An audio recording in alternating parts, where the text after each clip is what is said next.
Ipinanganak si Rizal noong June 19, 1861, isa sa mayamang angkan sa Calamba, Laguna.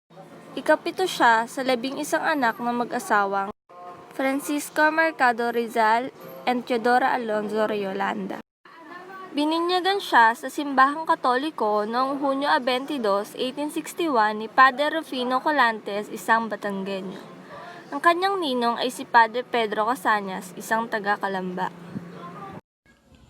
Unang guro ni Rizal ang kanyang ina.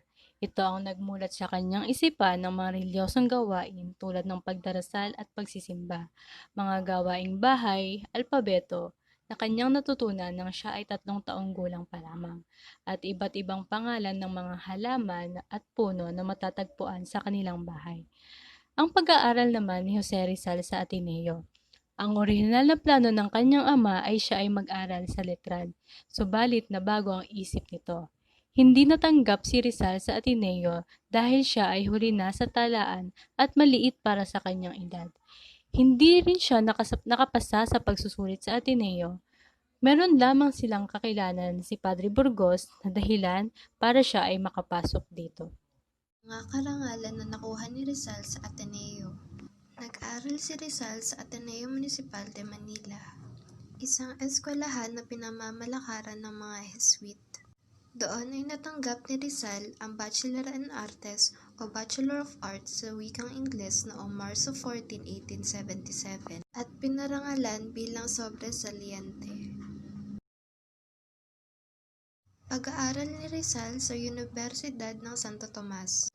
Pagkatapos niya mag-aral sa Ateneo ay naghanda siyang mag-aral sa Universidad ng Santo Tomas. Ngunit tumutol dito ang kanyang ina dahil ang pagkakaroon nito ng maraming kaalaman ay magbibigay ng panganib kay Rizal. Ngunit hindi nagpapigil si Rizal at sinamahan siya ni Pasiano. Noong Abril 1877 ay nagpatala siya sa universidad. Unang kinuha na kurso ni Rizal ay ang Filosofiya y Letra dahil iyon ang gusto ng kanyang ama at wala pa siyang tiyak na kurso na gusto. Humingi rin siya ng tulong kay Padre Pablo Ramon sa kung anong kurso ang kunin at pinayuhan siya nito na kumuha ng medisina. Kinuha niya ang kurso dahil sa pagnanais na magamot ang ina. Hindi naging masaya si Rizal sa UST dahil galit sa kanya ang mga guro dito at minamaliit ng mga Espanyol ang mga mag-aaral na Pilipino. At makaluma na rin ang sistema ng pagtuturo sa UST. Sinimulang sulatin ni Dr. Jose Rizal ang mga unang bahagi ng Noli Me Tangere noong 1884 sa Madrid noong siya ay nag-aaral pa ng medisina. Nung makatapos ng pag-aaral, nagtungo siya sa Paris at doon ipinagpatuloy ang pagsusulat nito at sa Berlin natapos ni Rizal ang uling bahagi ng nobela. Ang pagsusulat ng Noli Me Tangere ay bunga ng pagbasa ni Rizal sa Uncle Tom's Cabin ni Harriet Beecher Stowe na pumapaksa sa kasaysayan ng mga aliping negro sa kamay ng mga Panginoong puting Amerikano. Inilarawan dito ang iba't ibang kalupitan at pagmamalabis ng mga puti sa itim. Inihambing niya ito sa kapalarang sinapit ng mga Pilipino sa kamay ng mga Kastila. Sa simula, binalak ni Rizal ng bawat bahagi ng nobela ay ipasulat sa ilan niyang kababayan na nakababatid sa uri ng lipunan sa Pilipinas. At yaon ay pagsasama-samahin niya upang maging nobela. Ngunit, hindi ito nagkaroon ng katuparan, kaya sa harap ng kabiguan, sinarili niya ang pagsulat ng walang katulong. Pinaliwanag ni Rizal sa kanyang liham sa matalik niyang kaibigang si Dr. Ferdinand Blumentritt ang mga dahilan kung bakit niya isinulat ang Noli. Ang lahat ng mga ito ay maliwanag na inilarawan sa mga kabanata ng nobela. Ang pamagat ng Noli Me Tangere ay salitang Latin na ang ibig sabihin sa Tagalog ay huwag mo akong salingin na hango sa Ebanghelyo ni San Juan Bautista na itinulad niya ito sa isang bulok sa lipunan na nagpapahirap sa buhay ng isang tao. Rizal sa Europa, 1882-1892. Rizal sa Singapore. Siya ay dumating sa Singapore noong Mayo 3, 1882. Tumira sa Hotel de la Paz at bumisita sa mga magagandang tanawin ng bansa. Nakita niya ang tanyag na botanical garden at Buddhist temple at ang estatwa ni Sir Stanford Raffles na nadiskubre ng bansa. Rizal sa Barcelona, Spain. Habang nasa Barcelona, Spain, sinulat niya ang Amor Patrio, isang talumpati na nagsasaad ng nasyonalismo. Binigay niya ang akdang ito kay Basilio Teodoro Roman, ng diaryong Tagalog. Napabilib si Basilio sa galing ng pagsulat ni Rizal. Rizal sa Madrid, Spain. Si Dr. Jose Rizal ay nagpatuloy sa kanyang pag-aaral sa Universidad Central de Madrid kung saan siya ay kumuha ng medisina, filosofiya, iletral. Nagsanay din siya ng pintura at iskultura. Pinangaralan ang mga lengguwahe na Pranses, Alemanya at Ingles. Sinulat din niya ang Madrid, ang kay Binibining C. O at R. Sinulat niya din sa Madrid ang unang kabanata ng Noli Me Tangere. Nakuha ni Rizal ang lisensya sa paggagamot mula sa Pambansang Sentral ng Madrid. Sumali si Rizal sa Masonic Lodge na Acacia at naging Master Manson. Taong 1800 at 71, nalimbag ni Rizal ang El Filibusterismo. Bago iyon, nakilala ni Rizal ang dalawang Pilipino na estudyante ng inhinyera sa Universidad ng Ghent.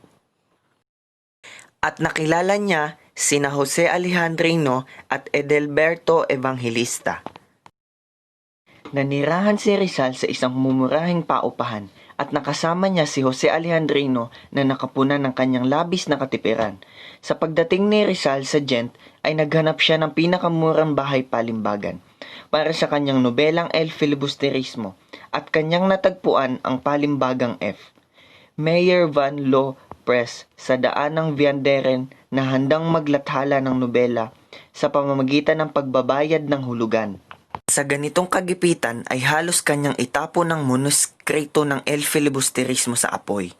Nang malaman ni Ventura ang kagipitan ni Rizal mula sa Paris ay kanyang pinadalhan si Rizal ng salapi upang maituloy ang paglilimbag. At noong Setyembre 18, 1891 ay lumabas ng palimbagan ang El Filibusterismo at kanyang ipinadala ang kanyang dalawang kopya sa Hong Kong, kina Jose Basa at Sixto Lopez. Habang nasa palimbagan si Rizal, ay naubusan siya ng pera at ang kanyang paglilimbag sa El Filibusterismo ay napahinto sa kalagitnaan. Nagkamayroon ng pagkukumpara sa pagitan ng Noli Me Tangere at El Filibusterismo. Ito ay ang Noli ay isang romantikong nobela na gawa ng puso, damdamin, sariwa, makulay at may taglay na tuwa. Ang Fili naman ay isang nobelang politikal gawa ng ulo. Isip, naglalaman ng pait, pagkamuhi, sakit, karahasan at pagdurusa. Orihinal na kagustuhan ni Rizal ay gawing mas mahaba ang Fili kaysa sa Noli, ngunit sa kadahilanan ng kakulangan sa salapi ay naging maikli ang Fili na mayroong 38 kabanata at ang Noli naman ay mayroong 64 na kabanata. Karagdagang kaalaman, ang nobelang El Filibusterismo o ang paghahari ng kasakiman ay ang pangalawang nobelang isinulat ng pambansang bayani ng Pilipinas na si Jose Rizal, na kanyang buong pusong iniaalay sa tatlong paring martir na lalong kilala sa bansag na gumbor sa Gomez, Burgos at Zamora. Ito ang karugtong o sequel sa Noli Me Tangere at tulad sa Noli, nagdanas si Jose Rizal ng hirap habang isinusulat ito at tulad din dito, nakasulat ito sa Kastila. Sinimulan niya ang akda noong Oktubre ng 1887 habang nagpa-practice ng medisina sa Calamba. Ang La Liga Filipina ay isang samahan na itinatag ni Jose Rizal sa Pilipinas noong Hulyo 3, 1892. Binubuo ito ng mga taong nagnanais na maputol ang pang-aapi ng mga Kastila sa Pilipino. Ito ang nagpasimula ng pagkakaroon ng nasyonalismo ng mga Pilipino at ang pangunahing layunin nito ay maging malaya ang Pilipinas sa mapayapang paraan. Ipinakulong si Jose Rizal noong Hulyo 6, 1892 at ipinatapon siya sa dapitan noong Hulyo 7, 1892. Ang La Liga Filipina ay samahang itinatag ni Jose Rizal sa Calle Elaya, Tondo noong Hulyo 3 sa panahong umusbong ang mga militanteng nasyonalismo sa unang Pilipino. Sina Ambrosio Salvador bilang Pangulo, Bonifacio Arevalo bilang ingat-yaman, Deodato Arellano bilang kalihim, Agustin de la Rosa bilang piskal ng nasabing samahan habang may 14 namang kagawad kabilang sina Andres Bonifacio at Apolinario Mabini. Tungkulin ng bawat kasapi na magbigay ng 10 sentimo sa samahan buwan-buwan na gagamitin sa pagsustento sa masisipag at mahuhusay ngunit maralitang miyembro. Sa pagtulong sa mga kasaping nangangailangan ng tulong pinansyal, sa pagpapautang sa mga nagnanais pumasok sa negosyo o agrikultura. Bagamat hindi sustentibo at tahasang lumalaban sa pamahalaan ang La Liga Filipina, masigasig na binabantayan ng mga otoridad ang mga kilos at galaw ng mga miyembro nito sa simpleng dahilan na si Rizal ay nagtatag nito at nagtigil pansamantala noong nahuli si Rizal. Binuhay muli ni Mabini at Bonifacio ang La Liga Filipina ngunit di nagtagal ay nasawa rin ang miyembro sa pagbibigay ng butaw sa kawalan ng pananalig na pakinggan ng gobyerno ang sinusuportahan nilang pahayagan ang Solidaridad.